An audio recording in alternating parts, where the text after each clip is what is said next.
Hello സുഹൃത്തുക്കളെ, കുറേ നാളെ സോഷ്യൽ മീഡിയയിൽ ഒരു നിമിഷപ്രിയ എന്ന് പറഞ്ഞ ഒരു വ്യക്തിക്ക് വേണ്ടിയിട്ട് കുറേ ആൾക്കാർ കിടന്ന് കരയുന്നുണ്ട്.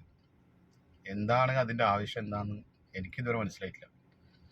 കാരണം എന്ന് വെച്ചാൽ ഒരാളെ കൊന്നിട്ട് മയക്കമരുന്ന് വെച്ച് കുത്തി ബോധക്ഷയമാക്കി കൊന്ന് കഷ്ണങ്ങളാക്കി കവറിൽ കെട്ടിയിട്ട് കൊലപാതകം ചെയ്തിട്ട് ആ നാട്ടിൻ്റെ നിയമം അനുസരിച്ച് അവളെ കൊലക്കുറ്റത്തിന് കൊല കയറും വെയിറ്റ് ചെയ്ത് നിൽക്കുകയാണ്. അതില്ലാണ്ടാക്കാൻ വേണ്ടിയിട്ട് കുറേ ആൾക്കാർ പിരിവെടുക്കുക, കോടികൾ ഉണ്ടാക്കണം. എന്താ അതിൻ്റെ ആവശ്യം? അവൾ കുറ്റം ചെയ്തിട്ടുണ്ടെങ്കിൽ അവൾ ശിക്ഷ അർഹിക്കുന്നുണ്ട്. അവള് കുറ്റം ചെയ്തിട്ടുണ്ടെങ്കിൽ അവൾ ശിക്ഷ അർഹിക്കുന്നുണ്ട്.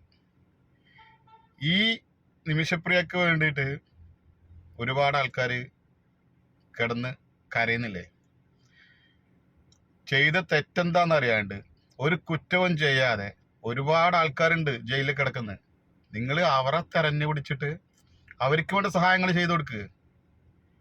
അല്ലെങ്കിൽ നിങ്ങൾ നാട്ടിൽ തന്നെ നോക്ക്. നാട്ടിൽ എത്ര ആൾക്കാരുണ്ട്, വീടില്ലാത്ത ആൾക്കാരുണ്ട്, രോഗികളുണ്ട്, ഭക്ഷണം കിട്ടാത്ത ആൾക്കാരുണ്ട്. അവർക്കൊക്കെ എന്താന്ന് വെച്ചാൽ നിങ്ങൾ ചെയ്തു കൊടുക്കുക. ഒരു കൊലയാളിക്ക് നിങ്ങൾ എന്തിന് ഇങ്ങനത്തെ കാര്യങ്ങൾ ചെയ്യണം? അവൾ കൊല ചെയ്തിനാ, അതേത് സാഹചര്യം അയക്കാനാളൂ. തെറ്റ് ചെയ്തിട്ടുണ്ടെങ്കിൽ അവൾ ശിക്ഷ അർഹിക്കുന്നുണ്ട്.